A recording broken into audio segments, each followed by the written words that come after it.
The great and mighty nervous system, or the brain as most of us call it. What makes this organ unique is that within it lies the ability for humans to know oneself. This feature distinguishes and sets the human species apart from the rest of creation. This ability is known as consciousness or intelligence. To begin, let's look at the primary function of the nervous system. The basic purpose is to coordinate all of the activities of the body. It enables the body to respond and adapt to changes that occur both inside and outside the body. Now, the nervous system is actually split into two parts: the central nervous system and the peripheral nervous system. We'll explore the peripheral later, but first, let's look at the central nervous system. The central nervous system is made up of two major structures: the brain and the spinal cord. As most people know, the brain is found within the cranium or skull, and there are 6 main sections among other structures within it. These 6 sections are the cerebrum, cerebellum, diencephalon, the midbrain, pons, and the medulla oblongata. The first section is the cerebrum. This is the largest section. It's divided into 2 major hemispheres, which are the right and left hemisphere. And the cerebrum is further divided into 4 lobes. These 4 lobes are the frontal, the parietal, the temporal, and the occipital. The frontal lobe is primarily responsible for reasoning and thought. The parietal is primarily responsible for integrating sensory information. The temporal is primarily responsible for processing auditory information from the ears. And the occipital is primarily responsible for processing visual information from the eyes. The second section of the brain is the cerebellum. This is the section located in the back of the head, below the cerebrum, and above the first cervical of the neck. It is responsible for muscle coordination, balance, posture, and muscle tone. The diencephalon section is found between the cerebrum and the midbrain. It contains 2 structures: the thalamus and the hypothalamus.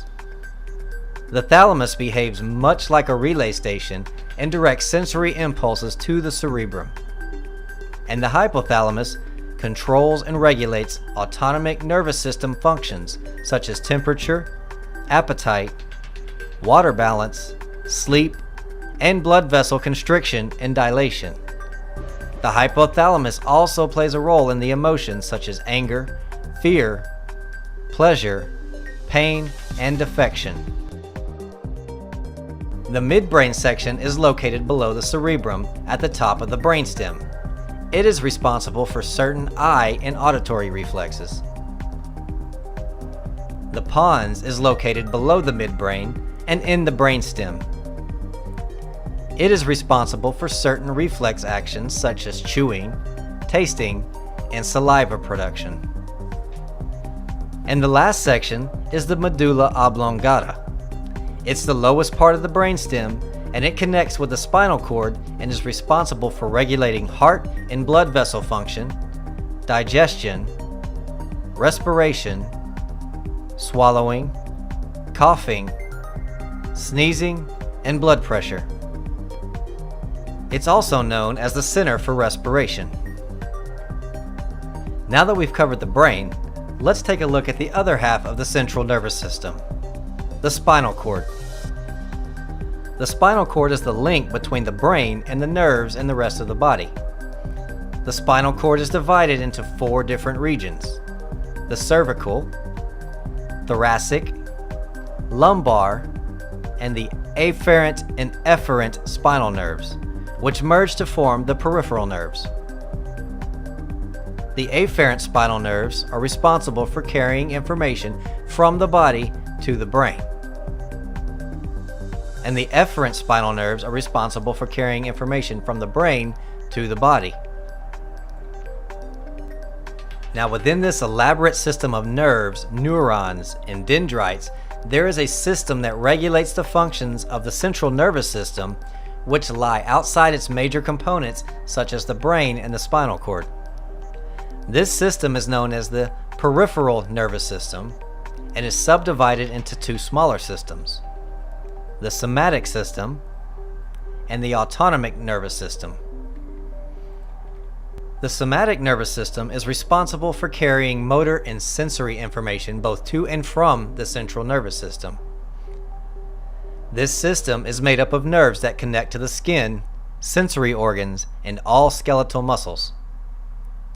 The somatic system is also responsible for nearly all voluntary muscle movements, as well as for processing sensory information that arrives via external stimuli including hearing, touch, and sight. The structures that allow this communication to happen between the nerves throughout the body and the central nervous system are known as the afferent sensory neurons and the efferent motor neurons. Now, afferent simply means conducting inward, and efferent means conducting outward. So just like in the spinal nerves, the afferent neurons take information from the nerves to the central nervous system, and the efferent neurons take information from the central nervous system to the muscle fibers throughout the body. The autonomic nervous system is further divided into the sympathetic nervous system and the parasympathetic nervous system. The sympathetic nervous system is vital to our survival. Have you ever heard of the fight or flight response to danger? The sympathetic nervous system revs up the body when confronted with imminent danger to either defend yourself or to escape the threat. The parasympathetic nervous system is the counterbalance to the sympathetic response to danger, whether real or imagined. Once the threat is gone, the parasympathetic brings all the systems of the body back to normal.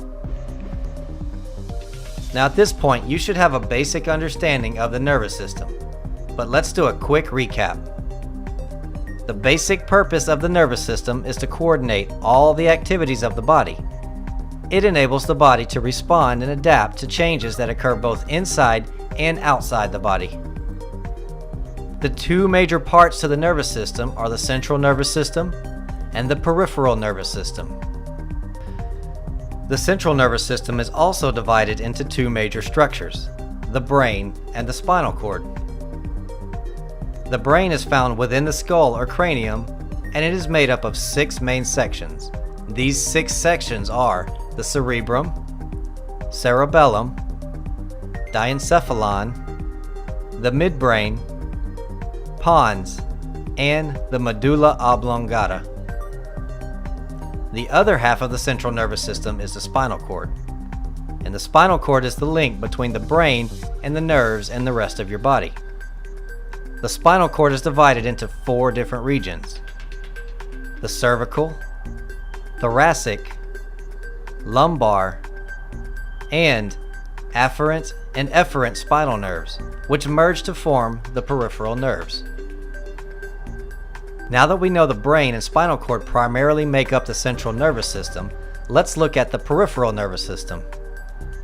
The peripheral nervous system is essentially the nervous system outside of the brain and spinal cord.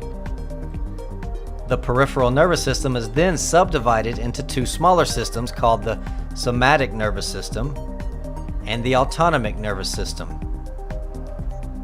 So, as you can see, the nervous system is quite complex, and this is just the tip of the iceberg. Thanks for watching. Look for more videos on the nervous system at cteskills.com.